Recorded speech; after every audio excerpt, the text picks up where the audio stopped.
I knew when I was a teenager, I was 14 or 15 years old, and not only did I know I wanted to be a lawyer, I knew I wanted to be a trial lawyer. And if you ask me why, I can't really tell you. I just don't know why, but that was in my head from that point forward. And when I got to be a lawyer, I realized that this is what I was born to do. And not only is it being a trial lawyer what I was born to do, it's being a personal injury trial lawyer and representing individuals against big companies. And it just drives me, and I think that comes from my family. I think everything that most people are starts with mom and dad. And in my case, it started really with my dad's dad, who was an immigrant. Probably didn't come here with documentation when he came, but got his citizenship. Never learned to speak English, and worked shoveling rocks for 50 years. So that my grandma and my dad could have a better life. And his motto that he instilled in my dad and my dad instilled in me, that I think and I hope I've instilled in our kids, is that your job as a parent is to let your kids stand on your shoulders and see how high they can go. And so my dad went to college, became a mechanical engineer. My mom's a physical therapist, and it wasn't a question of whether we were going to go to college, but where we would go to college and what kind of graduate degree we got. And they didn't care how interested we were in sports or music or girls. Education is the thing that mattered to my folks. And my dad and mom both told me from as early an age as I could remember that I could accomplish anything, if I really put my mind to it and committed. And I think that the combination of wanting to fight for little guys like my grandfather and that belief that I can do anything has turned me into the lawyer that I am. And I've done a lot of self-analysis over the years to try to figure this out. And there are these two words that I frequently use to describe myself when people want to know what my secret is for being a decent trial lawyer. It's to be ambitious and to be driven. And I am both of those things. I believe that there's no limit to what you can accomplish in any day. You can be 3 places at one time if you think about it and you figure out a way to get it done. But it takes drive.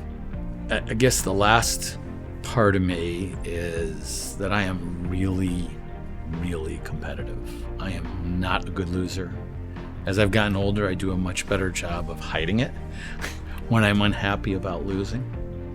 But I think that goes back to a childhood where I was a fat kid and frequently underestimated, especially in the sports world, where I was a decent athlete. I had good eye-to-hand coordination. I know I was good enough to play on the teams, but people look at you and they judge you based on what they see, and frequently it's hard to overcome the first impression that someone gets or makes of you.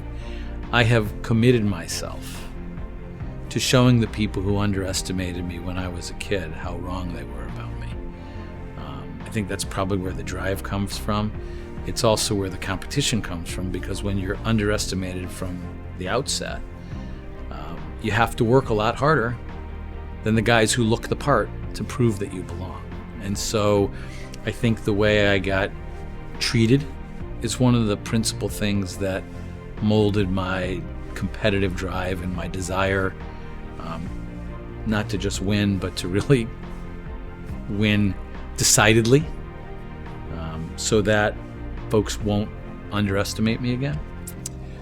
As I've gotten older, I realize the importance of what I do.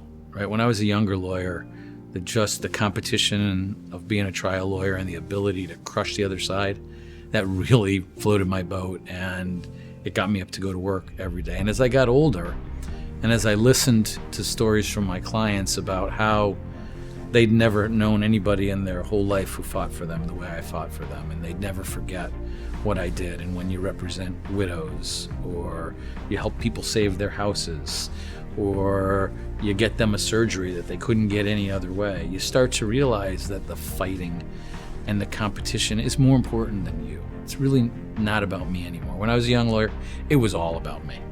There's no question that when I won a trial, it was about me. And somewhere, probably around the time that I became a dad, and I really realized it wasn't about me at all, it was about my kids, something way more important than me, I started realizing my job was the same way, and that ultimately it's all about my clients.